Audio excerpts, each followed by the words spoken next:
자식을 두고 있는 부모라면 100이면 100, 자식이 가장 우선이고 눈을 감으나 뜨나 오로지 자식 생각뿐일 겁니다.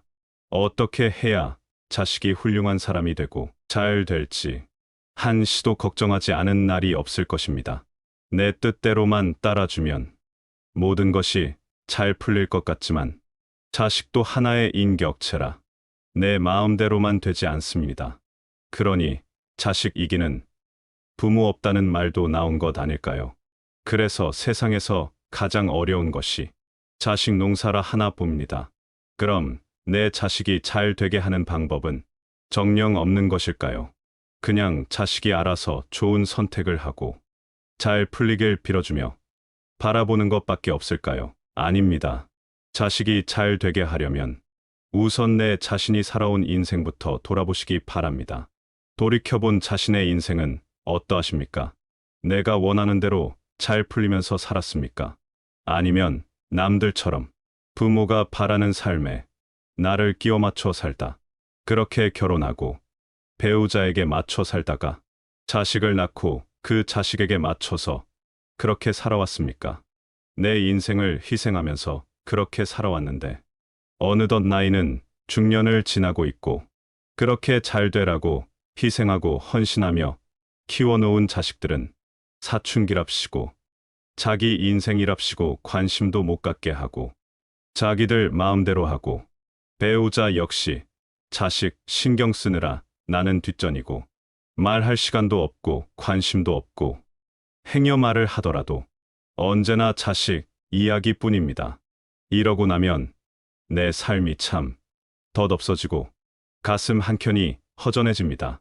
내가 그동안 해온 헌신과 희생은 대체 무엇을 위한 것이었는지 그저 허무해질 따름입니다.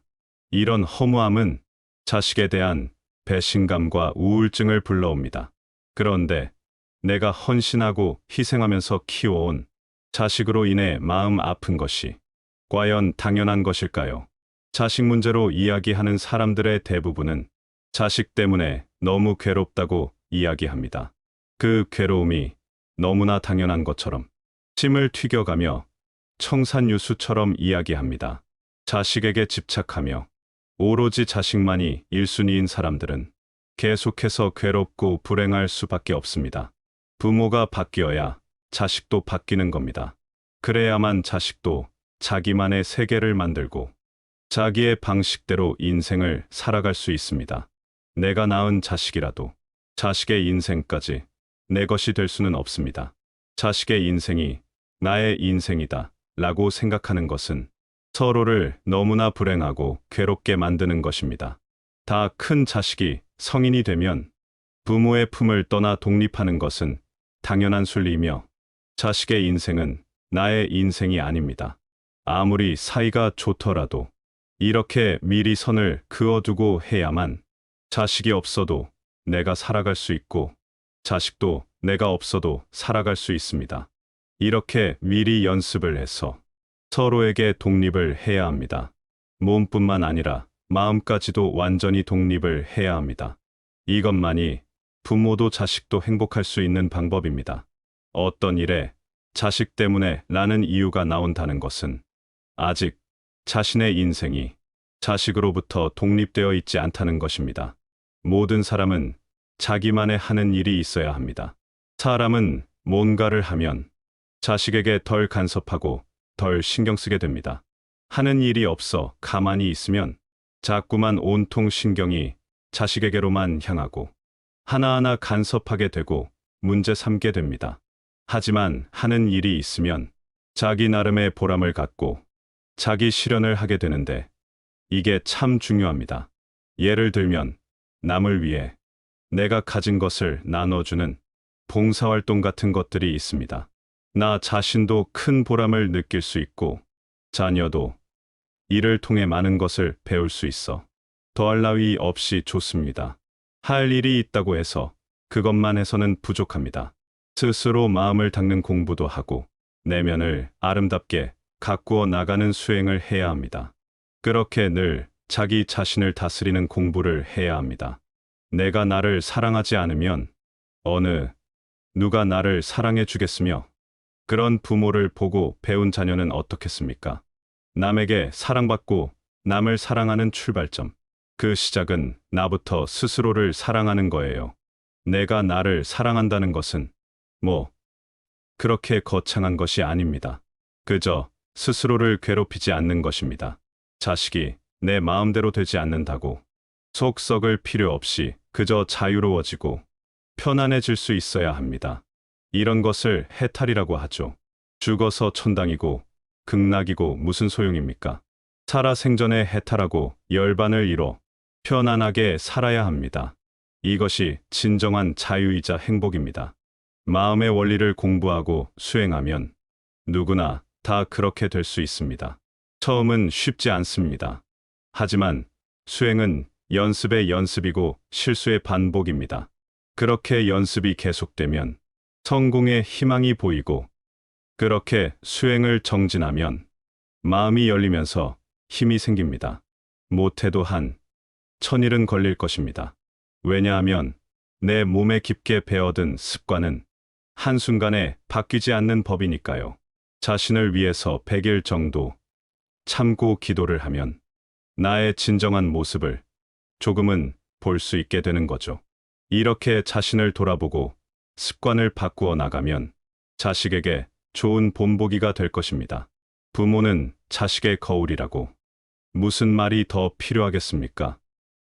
제가 이야기 하나를 들려드리겠습니다. 옛날에 아주 가난한 집의 여인이 아들을 낳지 못해 후대를 잇는 일로 근심 걱정이 가득한 부유한 집으로 시집을 가 단번에 아들을 낳아 아주 대접받으며 생전 꿈도 꿔보지도 못할 행복한 시간들을 누리며 살았습니다. 그런데 불행은 소리 소문 없이 찾아오지요. 어느 날 갑자기 건강하던 아들이 7살에 죽어버립니다. 엄마로서 아들의 죽음이 당연히 슬프겠지만 아들로 인해 누렸던 모든 것들 역시 아들과 함께 물거품처럼 사라져 버린 것과 다름이 없으니 이보다 절망적일 수는 없었습니다. 여인은 모든 것을 버리고 예전으로 다시 돌아가야 하는 것을 받아들일 수 없었기에 아들의 죽음 역시도 받아들이지 못했습니다. 거의 미친 사람처럼 아들을 살리고자 하였습니다. 매일같이 죽은 아들의 시신을 들쳐업고 다니면서 살려달라고 울부짖었습니다. 이러한 여인의 모습을 본 어느 누군가가 여인에게 다가와 슬쩍 귀뜸해 주었습니다. 저기 기원정사에 부처님이 계신데 거기를 한번 찾아가 보십시오. 그 말을 들은 여인은 죽은 아들을 업고 헐레벌떡 기원정사로 찾아가 부처님 앞에서 엎드려 울며 아들을 제발 살려달라고 소리쳤습니다. 부처님은 울부짖는 여인을 바라보며 조용히 말씀하셨습니다. 여인이여, 아들을 놓고 일어나 보세요.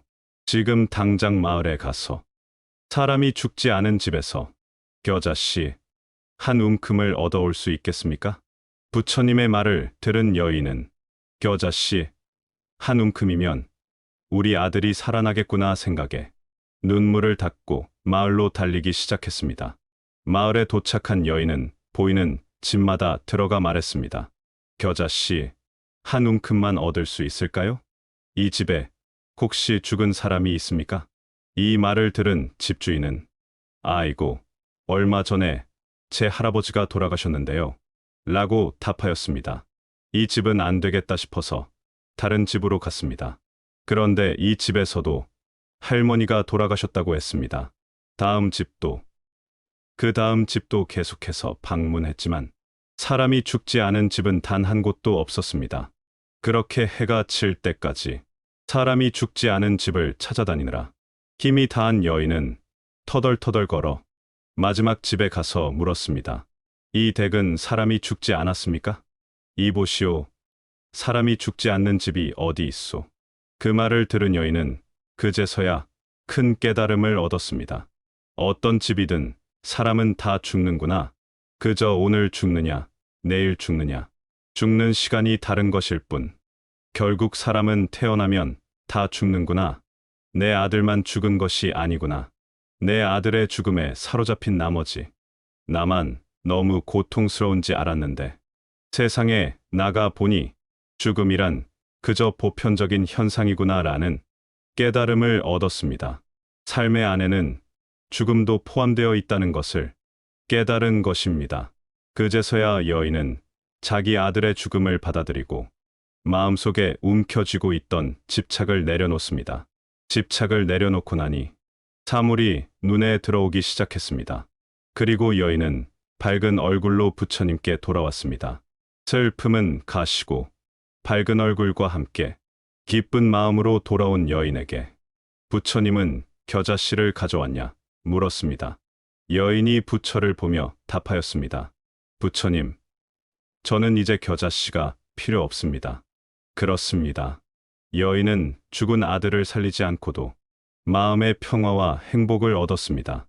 사랑하는 사람이 죽으면 그 사람을 살려내야만 행복할 수 있을 것 같지만 죽은 사람을 두고도 행복해질 수 있습니다. 인생의 이치를 알게 되면 나를 괴롭히는 것들이 더 이상 괴롭히는 것들이 아닌 것이 되는 것입니다. 아이들의 동화책에서 많이 나오는 말, 행복은 멀리 있지 않다라는 말이 생각납니다. 자신과 주변을 잘 살펴보시기 바랍니다. 이미 행복 속에 있음에도 그걸 모르고 감사할 줄 모르고 만족할 줄 모른다면 그것은 행복 안에 있다 할 수 없습니다. 마음의 눈을 뜨고 세상의 밝음과 행복을 바라보시기 바랍니다. 부모가 행복해야 자식이 행복합니다. 부모는 자식의 거울이라고 합니다. 그저 잘 자랄 수 있도록 도와주며 행복하고 만족스러운 삶을 사는 모습을 보여주면 자식들은 그 모습을 보며 아주 잘 자랄 것입니다.